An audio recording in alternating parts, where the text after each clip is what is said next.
Hello विद्यार्थियों, मैं रवि कुमार आपका स्वागत करता हूं जेएचपी कोचिंग चैनल में। तो विद्यार्थियों, जैसा कि हम कक्षा 12 भौतिक विज्ञान का अंशाल पेपर सॉल्व कर रहे थे, जिसमें विद्यार्थियों मैं आपको देखिए इसका मॉडल पेपर सॉल्व करा चुका था और विद्यार्थी देखिए इसका सेट नंबर 1 भी मैं देखिए सॉल्व भी करा रहा हूं, जो कि विद्यार्थियों मैं आपको देखिए इसके 3 पार्ट दे चुका हूँ। आज विद्यार्थी देखिए इसका अंतिम पार्ट लेकर के आया हूँ, जिसमें विद्यार्थियों में इसका देखिए ये सेट हमारा आज ये देखिए फाइनल भी हो जाएगा। इसके बाद विद्यार्थियों में इसका देखिए जो दूसरा सेट है वो कल मैं आपको इसका हल करा दूंगा। तो विद्यार्थियों देखिए हम देखिए अथवा वाले यहाँ से देखिए करेंगे, क्योंकि यहाँ तक हम 7वां क्वेश्चन तक कर चुके थे।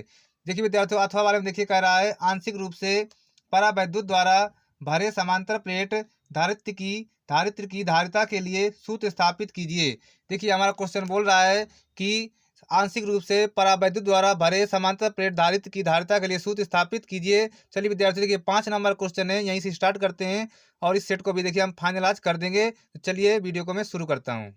तो देखिए विद्यार्थियों हम 7वां का अथवा करेंगे। देखिए क्वेश्चन का आराम से प्रश्न की आंशिक रूप से परावैद्युत द्वारा भरे समांतर प्लेट धारित्र की धारिता के लिए सूत्र स्थापित कीजिए। इसलिए विद्यार्थियों देखिए ये डेरिवेशन आपको पूरा समझ में आएगा, बस आप ध्यान से समझिए, है ना। देखिए मैं इसकी पहले थ्योरी लिख लिया हूँ ताकि वीडियो लंबा ना जाए, है ना। आपको देखिए समझ में आएगा, लेकिन समझिए आप देखिए। देखिए हमारे देखिए एक प्लेट ये है, एक प्लेट ये, इस ये प्लेट एक्स है, ये प्लेट वाई है ना। देखिए दोनों समांतर है ना, इनके बीच में देखिए परावैद्युत भरा है। देखिए ये इस परावैद्युत की मोटाई टी है और देखिए दोनों प्लेटों के बीच दूरी डी है ना। और देखिए जो वाई प्लेट है इसको पृथ्वी जोड़ा गया है, और देखिए जो एक्स प्लेट है इसको विद्यार्थियों क्यू आवेश दिया जाता है। इसमें क्यू आवेश जो मतलब इस एक्स प्लेट में क्यू आवेश दिया जाता है, लेकिन यहाँ पे शो नहीं किया गया है। इसके बाद देखिए विद्यार्थी में लिख भी दिया है। देखिए कि माना कि एक्स व वाई दो, देखिए एक्स और वाई, माना कि एक्स और वाई समांतर प्लेट संधारित्र की दो प्लेटें हैं ना, दो प्लेटें हैं, ठीक है, जिनके बीच की दूरी डी है। देखिए जिनके बीच की दूरी डी दिखाई दिया है ना, देखिए लिखा है बीच की दूरी डी, तथा प्रत्येक प्लेट का क्षेत्रफल ए, दोनों दोनों प्लेटों का क्षेत्रफल ए मान लेते हैं, ठीक है। माना संधारित्र की दोनों प्लेटों के बीच में किसी परावैद्युत पदार्थ की पट्टी जिसका परावैद्युतांक के तथा मोटाई टी है रखी गई। देखिए रखी गई, इसका परावैद्युतांक के है, मोटाई टी है, ये पट्टी रखी गई है ना। तब देखिए तब प्लेटों के बीच वाई में दूरी कितनी होगी, डी माइनस टी होगी। देखिए जैसे पूरी दूरी डी है, पूरी दूरी डी है। अब देखिए यहाँ पट्टी रख दी गई टी मोटाई की। अब जब ये टी मोटाई की पट्टी रख दी गई तो ये एरिया बचा और ये एरिया बचा, तो इनके जो बीच की दूरी होगी वो डी माइनस टी बता रहा। देखिए है ना, ये पट्टी को मान, देखिए अब डी पूरी है और टी टी तो ये पट्टी रखी है तो टी तो यही कवर कर रही है पूरा, तो डी माइनस टी ना बची जगह ये वाली, डी माइनस टी बची ना, है ना। तब प्लेटों के बीच वाई में दूरी कितनी, डी माइनस टी होगी। अतः प्लेटों के बीच वाई में वैद्युत क्षेत्र तीव्रता। अब देखिए तो देखिए इधर से वैद्युत क्षेत्र की तीव्रता ना, देखिए वैद्युत क्षेत्र तीव्रता कितनी हो जाएगी, देखिए प्लेटों के बीच वाई में, देखिए यहाँ पे ना, यहाँ पे देखिए वैद्युत क्षेत्र तीव्रता कितनी होगी, देखिए है ना। देखिए वाई में निकालना, देखिए बीच में वाई में कह रहा है ना, वाई में वैद्युत क्षेत्र तीव्रता देखिए, तो ई नॉट बराबर देखिए क्यू बटा एप्सिलॉन नॉट ए, ये हो जाएगी ना, हो जाएगी, ठीक है। इसके बाद देखिए विद्यार्थियों अब क्या करेंगे, अब पट्टी में तीव्रता निकाल लेते हैं। इसमें देखिए पट्टी में, है ना, अब देखिए निकालेंगे पट्टी में तीव्रता। देखिए पट्टी में तीव्रता इस प्रकार लिख देंगे। तो पट्टी में तीव्रता निकालेंगे, देखिए ई बराबर देखिए क्यू बटा, अब देखिए पट्टी में निकालना है तो पट्टी का परावर्तन के है, तो यहाँ पे देखिए के लगा देंगे, इस प्रकार के लगा देंगे, के एप्सिलॉन नॉट ए, ये हो जाएगा ना। इसके बाद देखिए विद्यार्थियों देखिए, देखिए जो वायु में, देखिए जो वायु में, देखिए वायु में तीव्रता कितनी, देखिए वायु में जो तीव्रता देखिए हमारी, जो वायु में तीव्रता देखिए वो ई नॉट ही है ना, ई नॉट है। तथा दूरी कितनी, देखिए वायु में, देखिए वायु में दूरी डी माइनस टी है। देखिए यहाँ पे दूरी कितनी, डी माइनस टी है। तथा देखिए वायु में तीव्रता ई नॉट, तथा दूरी, देखिए दूरी लिख देंगे, दूरी दूरी देखिए डी माइनस टी है ना। दूरी कितनी, देखिए डी माइनस टी है, ठीक है। देखिए वायु में तीव्रता ई नॉट है तो दूरी डी माइनस टी है। और देखिए पट्टी में तीव्रता कितनी, देखिए पट्टी में जो तीव्रता है, देखिए जो पट्टी में तीव्रता है हमारी ना, देखिए पट्टी में तीव्रता ई है ना, पट्टी की तीव्रता ई है। देखिए अभी नहीं, पट्टी की इसकी जो तीव्रता ई है, और देखिए दूरी कितनी, देखिए दूरी टी है ना, दूरी कितनी टी है, ठीक है। पट्टी में तीव्रता ई है और दूरी टी है ना, क्योंकि देखिए पट्टी की जो चौड़ाई थी वो टी थी ना, दूरी उसी उसी को मानेंगे, देखिए दूरी टी है। इसके बाद देखिए दरअसल अब इसका क्या करेंगे, देखिए विभवांतर निकालेंगे। देखिए विभवांतर, देखिए जो विभवांतर होता है, देखिए विभवांतर विभवांतर वो देखिए वी बराबर होता है ई इंटू डी। वी बराबर क्या होता है, इंटू डी, है ना। वी बराबर देखिए ई इंटू डी। देखिए वी बराबर, देखिए दोनों को जोड़ देंगे। देखिए पहले देखिए वाई में, जैसे देखिए पहले वाई में था फिर इसके पट्टी में था, तो पहले वाई वाला विभवांतर निकालेंगे फिर पट्टी वाला विभवांतर निकालेंगे, दोनों को जोड़ देंगे। देखिए है ना, चलिए देखिए वी बराबर इंटू डी है। देखिए पहले इसका देखिए ई इंटू डी है, देखिए तो ई नॉट, देखिए लिखेंगे, देखिए ई नॉट लिख दिया इंटू डी, डी कितने है इसमें, देखिए तीव्रता ई नॉट, दूरी कितनी थी डी माइनस टी, तो डी माइनस टी ये लिख दिया, ठीक है, ये लिख दिया।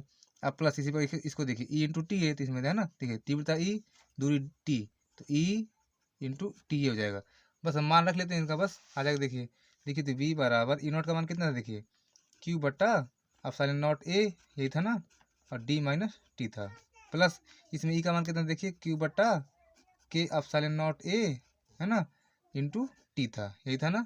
इसके बाद देखिए वी बराबर, अब देखिए कॉमन क्या, देखिए क्यू बट्टा एप्सिलॉन नॉट ए, क्यू बट्टा एप्सिलॉन नॉट ए कॉमन, देखिए कर लेते हैं, क्यू बट्टा एप्सिलॉन नॉट ए कॉमन आ जाएगा, बचे क्या हमारे पास, देखिए डी माइनस टी बचा, ये बचा, देखिए प्लस टी बटा के ही बचे, देखिए टी बटा के भी बचेगा, ये बचा। चलिए इसको देखिए, हमको क्या चाहिए विद्यार्थियों, हमें धारिता चाहिए, है ना, कहा था प्लेट धारिता की धारिता सी, तो सी बराबर क्या, देखिए सी बराबर क्यू बटा बी, तो यहाँ मान रख लेते हैं बी का, है ना, तो क्यू बटा बी का मान कितना, देखिए क्यू बटा एप्सिलॉन नॉट ए, देखिए कोष्टक में D minus T plus T बटा के, ये हमारे पास ना, है ना, देखिए ये हमारे पास, देखिए ये। इसके बाद देखिए से क्या करेंगे, ये देखिए ये क्यू से ये क्यू कट जाएगा ना, क्यू से क्यू, तो बच्चे देखिए हमारे पास सी बराबर, देखिए क्यू से क्यू कटा, देखिए तो सी बराबर बच्चे देखिए ऊपर जाएगा, देखिए ये, तो एप्सिलॉन नॉट ए बटा D minus T plus T बटा के। ये विद्यार्थी देखिए हमको सिद्ध करना था ना, ये हमको लाना, देखिए तो प्रूव्ड। चलिए आपको देखिए समझ में आया होगा, बहुत सिंपल था, देखिए है ना समझ में आया तो कमेंट कीजिए, फिर बताऊंगा दोबारा। तो चलिए विद्यार्थियों अगला क्वेश्चन अब सॉल्व करते चलिए। तो देखिए विद्यार्थी अगला क्वेश्चन देखिए अथवा वाला हो गया, हमारा 8वां क्वेश्चन करेंगे। देखिए 8वां कह रहा है हाइड्रोजन परमाणु के लिए ऊर्जा स्तर आरेख बनाइए, है ना, हमको देखिए ऊर्जा स्तर आरेख बनाना है। फिर इस आरेख में लाइमन, बामर, पास्चन, ब्रैकेट तथा फुंड श्रेणी के संक्रमण दिखाइए, और ये श्रेणियां स्पेक्ट्रम में किस क्षेत्र में पाई जाती हैं, इसको भी देखिए हमको बताना। तो 5 नंबर क्वेश्चन विद्यार्थी, चलिए देखिए इसको भी हम सॉल्व कर लेते हैं। चलिए तो देखिए विद्यार्थी हमारा देखिए प्रश्न संख्या 8 है। देखिए आप देखिए इसके चित्र में देखिए विद्यार्थी देख सकते हैं, देखिए मैं आप यहाँ पे देखिए सारी श्रेणियां में दिखाया हूँ। देखिए तो देखिए विद्यार्थियों, देखिए जैसे लाइमन श्रेणी देखते हैं हमारे, देखिए लाइमन श्रेणी है, देखिए जब लाइमन श्रेणी जो होती है विद्यार्थियों, जब कोई मतलब कोई परमाणु किसी ऊंचे ऊर्जा स्तर से, जब कोई परमाणु किसी ऊंचे ऊर्जा स्तर से पहले ऊर्जा स्तर में आता लौटता है, तब देखिए लाइमन श्रेणी का निर्माण होता है। और ये श्रेणियां देखिए पराबैंगनी भाग में मिलती हैं, ये वाली श्रेणी जो लाइमन श्रेणी होती हैं, ये कौन से भाग में मिलती हैं, पराबैंगनी भाग में मिलती हैं, है ना।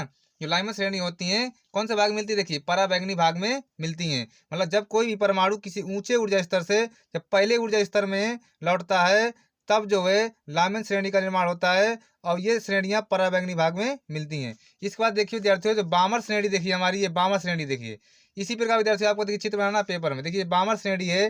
देखिए बामर श्रेणी में क्या, देखिए जब परमाणु किसी ऊंचे ऊर्जा स्तर से दूसरे ऊर्जा स्तर, देखिए n बराबर 2 लिखा ना, देखिए दूसरे ऊर्जा स्तर में आता है, तब बामर श्रेणियां मिलती हैं। और देखिए बामर श्रेणियां विद्यार्थियों स्पेक्ट्रम के दृश्य भाग में प्राप्त होती हैं, कौन से भाग में, ये बामर श्रेणी होती है स्पेक्ट्रम के दृश्य भाग में प्राप्त होती हैं।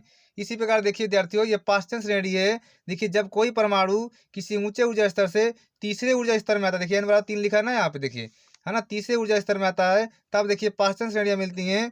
और ये श्रेणियां विद्यार्थियों अवरक्त भाग में प्राप्त होती हैं स्पेक्ट्रम के, ये जो पाश्चन श्रेणियां हैं स्पेक्ट्रम के अवरक्त भाग में प्राप्त होती हैं। इसके बाद देखिए विद्यार्थियों ब्रैकेट श्रेणी, ये कौन श्रेणी, देखिए ब्रैकेट श्रेणी है। ब्रैकेट श्रेणी जब परमाणु किसी ऊंचे ऊर्जा स्तर से चौथे ऊर्जा स्तर में, देखिए ब्रैकेट श्रेणी देखिए, ये देखिए n बराबर 4 है ना, देखिए n बराबर 4 है। देखिए जो ब्रैकेट श्रेणी है देखिए किस स्तर में मिलती है, चौथे ऊर्जा स्तर में प्राप्त होती है। और देखिए विद्यार्थी ये जो श्रेणियां ब्रैकेट श्रेणियां, ये अवरक्त भाग में हमें प्राप्त होती हैं। इसके बाद देखिए जो लास्ट श्रेणी है फुंड श्रेणी हमारी, देखिए जब कोई भी हमारा परमाणु किसी ऊंचे ऊर्जा स्तर से पांचवें ऊर्जा स्तर में लौटता है, देखिए किसमें, देखिए फुंड, देखिए ये पांचवें ऊर्जा स्तर में लौटता है, तब देखिए फुंड श्रेणियों का निर्माण होता है। और ये श्रेणियां विद्यार्थियों अवरक्त भाग में स्पेक्ट्रम के अवरक्त भाग में ही प्राप्त होती हैं। तो देखिए विद्यार्थियों आपको चित्र देखिए आप देख ही लिए हैं, इसी प्रकार चित्र बनाना देखिए। और देखिए मैं आप लिख भी दिया हूँ, आपको विद्यार्थी इसी प्रकार देखिए सेम टू सेम लिखना। देखिए तो एग्जामिनर आपको फुल भर भर के नंबर आराम से दे देगा। देखिए ये देखिए लाइमन श्रेणी, देखिए जब कोई परमाणु किसी ऊंचे ऊर्जा स्तर से पहले ऊर्जा स्तर में लौटता है, तब उत्सर्जित स्पेक्ट्रम की रेखाएं पराबैंगनी भाग में मिलती हैं। देखिए सूत्र क्या, देखिए 1/λ बराबर आर कोष्टक 1/1² माइनस 1/स्क्वायर, जहाँ n का मान देखिए 2 3 4 से स्टार्ट होगा, क्योंकि 1 तो यहाँ पे लिखा है तो 1 से स्टार्ट नहीं होगा। इसी प्रकार देखिए बामर श्रेणी, देखिए ये मैं देखिए बामर श्रेणियां, देखिए जब परमाणु किसी ऊंचे ऊर्जा स्तर से दूसरे ऊर्जा स्तर में लौटता है, तो उत्सर्जित स्पेक्ट्रम की रेखाएं स्पेक्ट्रम के 10 भाग में प्राप्त होती है ना। जब परमाणु किसी ऊंचे ऊर्जा स्तर से दूसरे ऊर्जा स्तर में लौटता है, तो उत्सर्जित स्पेक्ट्रम की रेखाएं स्पेक्ट्रम के दृश्य भाग में प्राप्त होती है। देखिए इसका देखिए ये फार्मूला है, तो आप देखिए विद्यार्थी इस प्रकार नोट कर लीजिएगा। है ना। इसके बाद देखिए पास्टन श्रेणी है, तो जब कोई परमाणु किसी ऊंचे ऊर्जा स्तर से तीसरे ऊर्जा स्तर में लौटता है तो उत्सर्जित स्पेक्ट्रम रेखाएं, देखिए उत्सर्जित रेखाएं स्पेक्ट्रम के अवरक्त भाग में प्राप्त होती हैं। देखिए इसका ये फार्मूला है। इसके बाद देखिए ब्रैकेट श्रेणी भी देख लीजिए। ये देखिए जब परमाणु किसी ऊंचे ऊर्जा स्तर से चौथे ऊर्जा स्तर में लौटता है तो ये रेखाएं स्पेक्ट्रम के अवरक्त भाग में प्राप्त होती हैं। इसका देखिए सूत्र है। इसके बाद देखिए आप फुंड श्रेणी भी देख लीजिए और आप देखिए नोट कर लीजिएगा, स्क्रीनशॉट या ले लीजिएगा। अब इसी प्रकार आपको देखिए करना है। इसके बाद देखिए यहाँ पे देखिए फुंड श्रेणी हमारी देखिए फुंड श्रेणी देख ले। देखिए जब परमाणु किसी ऊंचे ऊर्जा स्तर से पांचवें ऊर्जा स्तर में लौटता है तो ये रेखाएं बी स्पेक्ट्रम के अवरक्त भाग में प्राप्त होती है। देखिए इनका देखिए ये सूत्र है। तो विद्यार्थियों आपके क्वेश्चन समझ में आया होगा। आप वैसे भी पढ़े होंगे, कोचिंग तो किए होंगे, स्कूल में पढ़े होंगे, इसलिए आपको देखिए सब दिखा देता हूँ कि आपको किस प्रकार लिखना है। आप इसको चाहे नोट कर लीजिए, चाहे जो याद कर लीजिए, वो आपके ऊपर है। चलिए विद्यार्थियों अगला क्वेश्चन करते हैं। आप देखिए प्रश्न संख्या 8 का अथवा वाला क्वेश्चन भी कर लेते हैं। चलिए तो देखिए विद्यार्थी अगला क्वेश्चन देखिए, अगर आप विद्युत चुम्बकीय प्रेरण से आप क्या समझते हैं? विद्युत चुम्बकीय प्रेरण संबंधी फैराडे के नियमों को व्यक्त कीजिए। चलिए देखिए इसको भी सॉल्व कर लेते हैं। चलिए तो देखिए विद्यार्थी विद्युत चुम्बकीय प्रेरण की देखिए परिभाषा है कि किसी परिपथ में उससे संबद्ध चुंबकीय फ्लक्स को परिवर्तित करने पर उत्पन्न प्रेरित विद्युत बल या प्रेरित धारा उत्पन्न होने की घटना को विद्युत चुम्बकीय प्रेरण कहते हैं। ये देखिए हमारा विद्युत चुम्बकीय प्रेरण हो गया। इसके बाद देखिए विद्युत चुम्बकीय प्रेरण संबंधी फैराडे के नियम कह रहा है। देखिए तो देखिए फैराडे के दोनों नियम भी देखिए मैंने लिख दिया। देखिए विद्युत चुम्बकीय प्रेरण संबंधी फैराडे के नियम। देखिए प्रथम नियम कह रहा है विद्यार्थियों कि जब किसी वैद्युत परिपथ से बद्ध चुम्बकीय फ्लक्स में परिवर्तन होता है तो वैद्युत परिपथ में एक प्रेरित विद्युत बल उत्पन्न हो जाता है जिसका परिमाण चुम्बकीय फ्लक्स के परिवर्तन की ऋणात्मक दर के बराबर होता है। इसे न्यूमैन का नियम भी कहते हैं। देखिए ई बराबर देखिए माइनस डेल्टा फाई बी बटा डेल्टा टी। ये देखिए विद्युत चुम्बकीय प्रेरण संबंधी फैराडे का प्रथम नियम है। इसका देखिए विद्यार्थी इसका द्वितीय नियम देख लेते हैं। देखिए ये देखिए इसका द्वितीय नियम है कि किसी परिपथ में प्रेरित विद्युत बल अथवा प्रेरित धारा की दिशा सदैव ऐसी होती है कि यह उस कारण का विरोध करती है जिससे कि वह स्वयं उत्पन्न होती है। इसे लेंज का नियम भी कहते हैं। इस तरह विद्यार्थी देखिए हमारा अथवा वाला हो गया प्रश्न नंबर 8। इसका विद्यार्थी हमारा देखिए जो आखिरी क्वेश्चन है उसको भी देख लेते हैं। देखिए तो देखिए विद्यार्थियों 9वां क्वेश्चन करेंगे कि तरंगाग्र से क्या तात्पर्य है और हाइगेंस के तरंगाग्र संबंधी सिद्धांत की व्याख्या करके परावर्तन के नियमों की व्याख्या कीजिए। ये विद्यार्थी देखिए लास्ट क्वेश्चन है और ये क्वेश्चन करने के बाद हमारा ये सेट भी विद्यार्थियों समाप्त हो जाएगा। तो इसके बाद विद्यार्थियों मैं आपको देखिए सेट नंबर 2 कराऊंगा, उसका वीडियो देखिए विद्यार्थियों आपको कल मिलेगा, है ना। और ये क्वेश्चन करा के मेरा ये सेट भी आपका समाप्त हो जाएगा। और देखिए जो स्टार लगा है लेट वाला ये हमको करना ही नहीं है, तो 9 क्वेश्चन कर लेते हैं, बस इस सेट को समाप्त करते हैं। चलिए देखिए लास्ट क्वेश्चन देखिए प्रश्न संख्या 9 का रहा। देखिए तरंगाग्र क्या होता है ना, फिर तरंगाग्र पर देखिए परावर्तन नियम की व्याख्या भी करना है देखिए हमको, है ना। तो पहले देखिए तरंगाग्र परिभाषा देखिए कि एक ही प्रावस्था में कंपायमान माध्यम के सभी कणों के बिंदु पथों को तरंगाग्र कहते हैं। ये देखिए विद्यार्थी छोटी सी डिफिनेशन तरंगाग्र की। इसके बाद चलिए परावर्तन के नियम की व्याख्या भी कर लेते हैं। चलिए तो देखिए विद्यार्थी हमको देखिए हाइगेंस के तरंग सिद्धांत से परावर्तन की व्याख्या करनी है। तो सबसे पहले देखिए विद्यार्थी इसका मैं आपको डायग्राम समझा दूं, इसके बाद देखिए मैं इसके नियम की व्याख्या भी कर दूंगा। देखिए तो देखिए विद्यार्थी देखिए जैसे देखिए ये किरण आई और देखिए एक किरण ये आई, ये दोनों विद्यार्थियों आपतित किरण दोनों ना। ये किरण देखिए इसमें देखिए टकराई, है ना। इस देखिए परावर्तक पृष्ठ में टकराई दोनों किरणें। टकराने के बाद देखिए एक किरण ये चली गई और दूसरी किरण देखिए ये चली गई। इसके बाद देखिए जो हमारा आपतित तरंगाग्र विद्यार्थी वो इस स्थिति में आएगा। देखिए जो हमारा देखिए ये जो मैं डायरेक्ट मार रहा हूँ ये हमारा आपतित तरंगाग्र है। देखिए इस प्रकार ये चला आएगा, इस प्रकार देखिए यहाँ पे आएगा। देखिए ए और बी लिखा है ना, देखिए जो ए और बी लिखा है ये तरंगाग्र यहाँ से चल करके देखिए यहाँ पर आ गया ये ए और बी, ये हमारा तरंगाग्र है। इसके बाद देखिए विद्यार्थियों अब देखिए चित्र हमारा देखिए मतलब पूरा सही नहीं बना। देखिए थोड़ी देखिए जैसे तरंगाग्र हमारा इस प्रकार आ रहा है तो इसको भी देखिए इसी प्रकार आना चाहिए ना। तो देखिए आप चित्र सही से बना लीजिए। देखिए हम तो नहीं बन पाया मुझसे, देखिए जल्दी जल्दी के मारे। देखिए जैसे इस प्रकार देखिए ये तरंगाग्र आया, ये तरंगाग्र देखिए इस प्रकार यहाँ पहुंच गया। ये तरंगाग्र देखिए यहाँ से चला है यहाँ पे आया। देखिए ए और बी अभी देखिए अब ये तरंगाग्र देखिए यहाँ भी गया है ना। इसको देखिए आपतित तरंगाग्र बोलते हैं, इसको परावर्तित तरंगाग्र बोलते हैं। अब ये तरंगाग्र देखिए यहाँ भी गया, देखिए ये तरंगाग्र यहाँ निकल गया। देखिए यहाँ तो ये देखिए पहले यहाँ से यहाँ आया देखिए, तो देखिए ए पहुंचा है यहाँ पे तो इसको ए डैश बोल दिया। देखिए अब बी आया यहाँ पे इसको बी डैश बोल दिया है। फिर यही तरंगाग्र देखिए यहाँ पर भी चला गया ना। इसके बाद देखिए क्या किया गया है, इसके बाद देखिए यहाँ पे देखिए विद्यार्थी ये अविलंब खींचा गया। ये अविलंब में देखिए ये देखिए तरंगाग्र है, इसको ध्यान दीजिए तरंगाग्र है। और ये भी देखिए हमारा तरंगाग्र है और ये देखिए हमारा अविलंब है। आया, अभी देखिए हमारा अविलंब है ये, है ना। इसके बाद देखिए विद्यार्थियों, देखिए ये आपतित किरण है और ये देखिए ये आपतित किरण है, ये अविलंब है, इसके बीच आई कोण बना है ना। इसके बाद देखिए ये परावर्तित किरण है और ये अविलंब है, इसके बाद देखिए ये परावर्तन कोण आर बना है ना। इसके बाद देखिए विद्यार्थियों, देखिए जैसे देखिए ये हमारा देखिए अविलंब है, ये पूरा क्या देखिए हमारा अविलंब है। तो एक बात देखिए विद्यार्थियों बता दूं, देखिए जैसे देखिए आपतित किरण और ये तरंगार, ये तरंगार हमेशा लंबवत होता है, देखिए है ना। तरंगार जो हमेशा लंबवत होता है, देखिए तो ये आपतित किरण है, ये देखिए तरंगाग्र है, तो इसके बीच का 90 कोण बनेगा 90 डिग्री का। तो इसका अगर ये देखिए आई है तो फिर ये 90 माइनस आई होगा, ये है ना।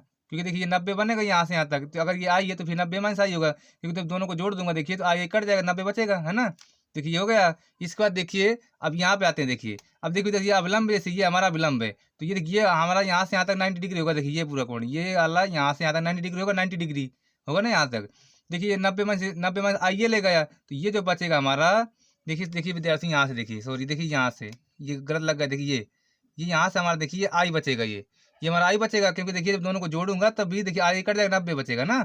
इसी पर यहाँ पे देखिए, ये देखिए ये हमारा तरंगाग्र है, ये देखिए परावर्तित किरण है, तो इनके बीच 90 कोण बनेगा। तो देखिए तरंगाग्र और परावर्तित किरण, इनके बीच हमेशा 90 कोण बनता है, चाहे आपतित किरण हो चाहे परावर्तित किरण हो, है ना, क्योंकि तरंगाग्र हमेशा लंबा होता है। देखिए तो ये पूरा ये 90 बनेगा, तो आर ये लगेगा, जैसे ये कितने बचेगा, 90 माइनस आर बचेगा, क्योंकि दोनों को जोड़ेंगे, देखिए आर कट जाएगा, 90 बचेगा। इसके बाद देखिए अविलंब है, तो देखिए जब ये अविलंब है तो ये भी देखिए यहाँ से यहाँ तक ये 90 आएगा ना, ये पूरा 90 आएगा। तो जब 90 माइनस आर ये लेगा तो ये कितना बचेगा, आर बचेगा, है ना। चलिए यहाँ तो समझ में आया। देखिए इसके बाद देखिए विद्यार्थी में क्या लिखा हूँ, देखिए ए बी का हमारा आपतित तरंगाग्र है, ये वाला, जैसे देखिए ये यहाँ से ये आया, देखिए ए बी जो आया ये आपतित तरंगाग्र है। ए डैश बी डैश का परावर्तित तरंगाग्र, देखिए ये वाला देखिए ए डैश बी डैश ये हमारा तो चला गया। देखिए ये परावर्तित तरंगाग्र, आई क्या देखिए आपतन कोण है, आर क्या है परावर्तन कोण, देखिए ये लिख दिया हूँ। इसके बाद देखिए विद्यार्थियों आगे देखते हैं, देखिए अब देखिए जब देखिए हमारा ए जब देखिए ए डैश तक गया, देखिए तो ए को ए डैश पर देखिए और बी को बी डैश, बी हमारा बी डैश में भी आया, देखिए है ना, बी हमारा बी डैश में भी आया है। तो देखिए ए को ए डैश पर और बी को बी डैश पर पहुंचने में समय लगा मान लो टी, है ना, मान लो समय टी लगा।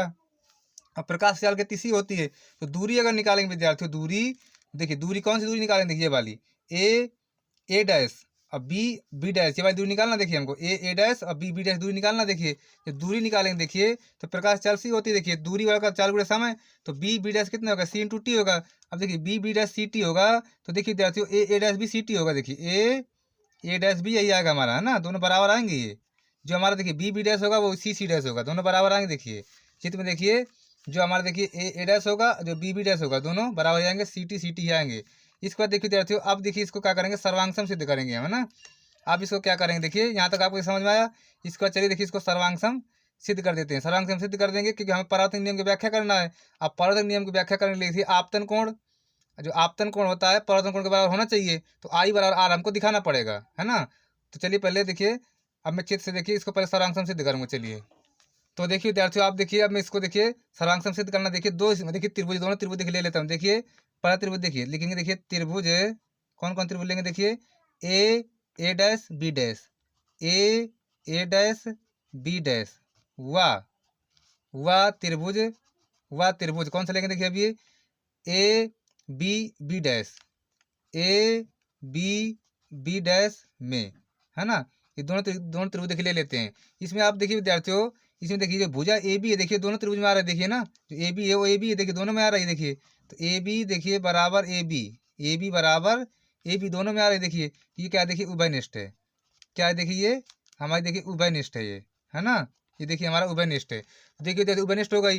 देखिए जो अभी मैं आपको कराया हूँ ना, तो उसको पहले करना, इसके बाद इसको करना। देखिए ना जो अभी मैं दिखाया हूँ आपको, पहले उसको फिर इसको करना। देखिए इसके बाद देखिए दोनों उभयनिष्ठ हो गए, हमको देखिए सर्वांगसम सिद्ध करना है। इसके बाद देखिए अब देखिए विद्यार्थी की जो ये ए डैश है वो बी डैश है ना, ये वाली भुजा ए डैश और बी डैश दोनों बराबर है ना, दोनों बराबर है। अभी देखिए निकाले थे दोनों की दूरी, है ना। तो देखिए लिखेंगे ए डैश ये बराबर देखिए बी डैश के, है ना। क्यों बराबर, देखिए इनकी दूरी निकाल चुके हैं, दोनों का मान सी टी ही आया था, देखिए ना, दोनों का मान सी टी आया था, देखिए इसलिए बराबर है। इसके बाद देखिए विद्यार्थियों देखिए ये वाला 90 और ये वाला 90, दोनों 90 डिग्री ना। देखिए तो लिखेंगे कोण बी बराबर, देखिए कोण बी बराबर है कोण ए डैश के, है ना। कोण बी बराबर किसके है, कोण ए डैश के। तो देखिए प्रत्येक 90 लिख देंगे, प्रत्येक 90 लिख दिया। अब देखिए लिखेंगे अतः त्रिभुज ए डैश बी डैश सर्वांगसम त्रिभुज ए बी डैश। सर्वांगसम है ना, तो सर्वांगसम में देखिए, तो देखिए ये कोण, देखिए ये कोण बराबर होंगे, क्योंकि देखिए हमने त्रिभुज को सर्वांगसम सिद्ध कर दिया, तो कोण आई बराबर कोण आर के हो जाएगा अब, है ना। कोण आई बराबर कोण आर, कोण आई बराबर क्या, कोण आर। देखिए हमने दूसरा नियम देखिए सिद्ध कर दिया, परावर्तन का दूसरा नियम सिद्ध कर दिया, है ना। परावर्तन का कौन सा नियम सिद्ध कर दिया, दूसरा नियम सिद्ध कर दिया परावर्तन का। अब देखिए जो परावर्तन का पहला नियम देखिए, है ना, जो परावर्तन का पहला नियम उसको तो चित्र सिद्ध करेंगे, चित्र से। अब देखिए परावर्तन का पहला नियम, देखिए परावर्तन का पहला लिखेंगे, परावर्तन का पहला नियम, इसको चित्र से सिद्ध कर देंगे, चित्र से। तो परावर्तन का पहला नियम देखिए, अगर चित्र में आप देखेंगे, देखिए चित्र में देखा, देखिए आपतित किरण ये है, और देखिए ये परावर्तित किरण है, और ये देखिए अभिलंब है, तीनों एक ही बिंदु में है ना। ये हमारा परावर्तन का देखिए पहला नियम है। तो लिखेंगे देखिए कि चित्र के अनुसार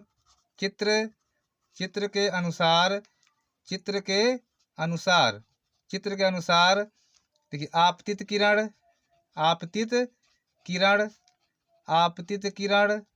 ये लिख दिया। अब देखिए परावर्तित किरण, आपतित किरण और परावर्तित किरण और अभिलंब तीनों एक ही बिंदु में, तीनों एक ही बिंदु पर हैं, तीनों एक ही बिंदु पर हैं, है ना, तीनों एक ही बिंदु पर हैं। देखिए, तो देखिए यहाँ से विद्यार्थियों हमारा देखिए हाइगेंस के तरंग सिद्धांत से परावर्तन की व्याख्या पूरी होती है, क्योंकि देखिए हमने दोनों नियम को सिद्ध कर दिया। हम देखिए चित्र से देखिए पहला नियम सिद्ध कर दिया, और देखिए सॉल्व करके सर्वांगसम करके इसका दूसरा नियम भी देखिए सिद्ध कर दिया। इस तरह देखिए विद्यार्थियों हमारे पहले ये जो हमारा हाइगेंस के तरंग सिद्धांत से परावर्तन की व्याख्या हो गई। देखिए आपको देखिए एक बार फिर दिखा, देखिए तो ये देखिए सबसे पहले देखिए आपको देखिए चित्र इस प्रकार तो बनाना ही पड़ेगा, चित्र बनाएंगे इसी प्रकार जैसे मैं बताया हूँ, इसी प्रकार सेम टू सेम चित्र बनाएंगे। इसके बाद देखिए जो मैं ये किया था ये लिखेंगे पहले यहाँ तक, ये करेंगे पूरा ये। इसके बाद जो है मैं देखिए यहाँ तक कर लेंगे आप यहाँ तक। इसके बाद विद्यार्थियों आपको तो ये करना है, ये करेंगे यहाँ तक करेंगे। जब ये कर देंगे इसके बाद आपके हाइगेंस के तरंग सिद्धांत से परावर्तन की व्याख्या हो जाएगी। इसके बाद आप लिख सकते हैं, इसे यहाँ पे लिख भी सकते हैं, अतः इस प्रकार